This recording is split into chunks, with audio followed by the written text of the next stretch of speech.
ലോക്സഭാ തെരഞ്ഞെടുപ്പിലെ LDF മുദ്രാവാക്യം പുറത്തിറക്കി. ഇടതുണ്ടെങ്കിലേ നമ്മുടെ ഇന്ത്യയുള്ളൂ എന്നതാണ് മുദ്രാവാക്യം.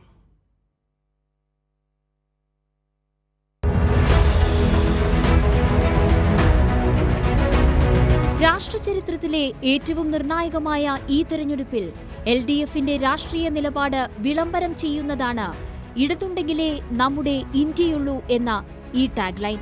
ജനാധിപത്യവും മതനിരപേക്ഷതയും ഇല്ലാതാകും, കോർപ്പറേറ്റുകൾ ഇന്ത്യ ഭരിക്കും, ഇടതില്ലെങ്കിൽ എന്ന താക്കീതും മുദ്രാവാക്യത്തിന്റെ അനുബന്ധമായി LDF വോട്ടർമാർക്ക് മുന്നിൽ വെക്കുന്നു. ഇടതുണ്ടെങ്കിലേ എല്ലാവർക്കും ഇടമുള്ളൂ എന്നും മുദ്രാവാക്യം ഓർമ്മപ്പെടുത്തുന്നു.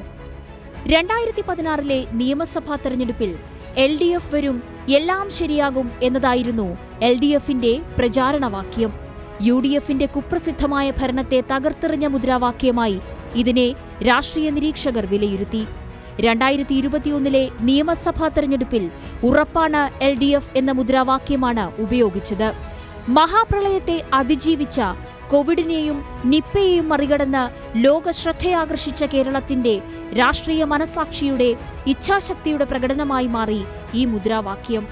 വിജയം കണ്ട 2 പ്രചാരണവാക്യങ്ങളുടെ തുടർച്ചയായി എത്തുകയാണ് മൂന്നാമത്തെ മുദ്രാവാക്യം: ഇടതുണ്ടെങ്കിലേ നമ്മുടെ ഇന്ത്യയുള്ളൂ. വർഗീയത കൊണ്ട് ഇന്ത്യ പിടിക്കാനിറങ്ങിയ BJPക്കും നാളെ BJPയിലേക്ക് പോയേക്കുമെന്ന ശങ്കയുണർത്തുന്ന രാഷ്ട്രീയ നിലപാടില്ലാത്ത UDFനുമെതിരെ കേരളത്തിൽ LDF പൊരുതുക രാഷ്ട്രീയ വ്യക്തതയുള്ള ഈ നിലപാടുകൊണ്ടായിരിക്കും. Political desk, Kairali news.